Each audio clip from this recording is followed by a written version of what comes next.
Scene 1. Immediate shock. Imagine walking into a normal morning at a local magazine office, and within moments seeing a man drenched in gasoline sprinting for help, his clothes ablaze. That man is Councilman Lee Vogler. What was supposed to be a routine day in Danville, Virginia erupted into chaos when a shocking and brutal act of violence occurred in broad daylight. The victim, a respected city council member, was suddenly attacked and set on fire by someone known to him in the middle of his place of work. The horrifying sight left colleagues in shock, emergency teams scrambling, and a city wondering why this happened and who would do such a thing. Scene 2. What happened inside. According to authorities and witness accounts, the incident took place inside the offices of Showcase magazine, a local publication where Vogler works in addition to his public service. The attacker, identified as 29-year-old Shotzi Michael Buck Hayes, entered the office building with a 5-gallon bucket of gasoline. Without warning, Hayes targeted Vogler, pouring the flammable liquid over him. Vogler immediately ran through the building, screaming and trying to escape the situation. Hayes followed him outside and ignited the gasoline, setting Vogler ablaze in the view of shocked onlookers. First responders were called immediately and found Vogler still conscious and speaking despite suffering extensive burns. He was rushed to Lynchburg General Hospital via medical helicopter for treatment at their specialized burn unit. Scene 3. Who is Lee Vogler? Lee Vogler is not just a city councilman.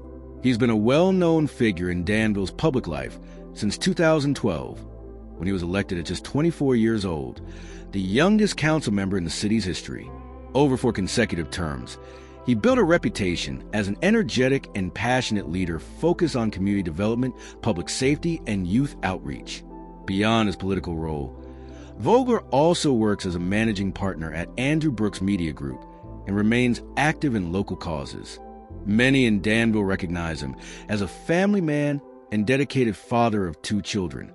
His long-standing public service made this attack all the more disturbing to residents. Scene 4. Motive behind the attack. At first glance, many feared this was a politically motivated attack, especially given rising tensions nationwide surrounding elected officials. However, police quickly stated that the assault was personal and not political. Lee Vogler and the attacker were known to each other, according to Danville Police Chief Chris Wiles.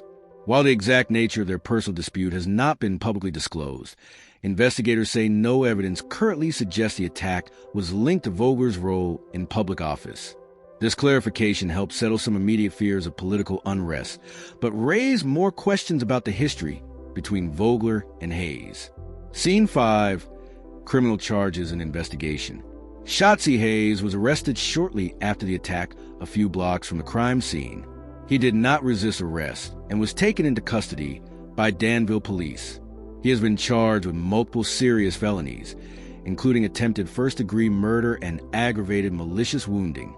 As of now, Hayes is being held without bond in the Danville City Jail. Investigators are continuing to interview witnesses, gather forensic evidence from the scene, and review nearby surveillance footage. Police have asked for anyone with additional information to come forward. Prosecutors are expected to pursue maximum penalties under Virginia law, given the brutal nature of the crime. Scene 6. Community and political reaction. News of the attack spread rapidly across social media and local news outlets, shocking residents of Danville and beyond. Governor Glenn Youngkin released a statement condemning the violence and offering prayers for Vogler's recovery. City leaders, including Danville's mayor and fellow council members, spoke emotionally about their colleague and vowed to support his family during this time. Community vigils were organized, and the Showcase magazine building became a focus point for local concern and sympathy. Many expressed disbelief that something so horrifying could happen to someone so deeply embedded in the community fabric. Scene 7. National pattern of attacks on public figures. Although police ruled out political motive, this attack follows a disturbing pattern across the country of public officials being assaulted or threatened. In recent years, tensions have escalated in local politics, with city council members, school board officials, and state lawmakers reporting harassment, threats, and now physical violence. This event, even if rooted in a personal grievance, underscores the increasing risk for those in public service. Law enforcement experts say more needs to be done to protect local leaders, not just national politicians, from these types of threats.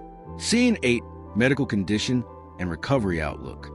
Vogler was able to speak to first responders before being airlifted, but doctors have not released detailed updates about his current condition. Experts say that surviving a fire attack of this intensity requires extensive treatment, including surgeries, skin grafts, and long-term rehabilitation. Friends and colleagues remain hopeful for his recovery. In the meantime, city government operations have continued with the support of the remaining council members. Many are calling this a time for unity, not politics, as the focus shifts to Vogler's health and justice for the attacker's actions. Scene 9, how the public is responding. The response from the people of Danville has been powerful. Social media posts have flooded in with messages of support, photos of candlelight vigils, and stories about Vogler's years of service to the community. Local businesses have offered resources, and religious leaders have led prayers. Beyond Danville, the national conversation includes concerns about workplace security and the emotional toll public life can take on individuals and families. This attack is not being forgotten. It is becoming a flashpoint in how small communities respond to sudden trauma. If you're watching this and believe attacks like these should never become normal, now's the time to speak out.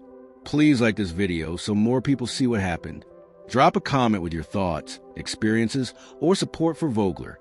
And don't forget to share this video with others and subscribe for more updates on stories that affect all of us.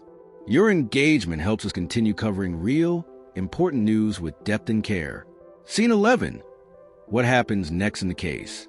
As the investigation moves forward, more details may emerge about the attacker's background, the full nature of his relationship with Vogler, and any warning signs missed. Law enforcement officials have been tight-lipped so far, but court documents are expected soon as formal hearings begin. The case will likely draw media scrutiny not only for its horror, but also for what it might say about our ability or inability to prevent similar acts in the future. Scene 12. A city changed forever. Danville will never forget what happened in that office on that morning. The fire might have been extinguished quickly, but the emotional and psychological scars will take far longer to heal.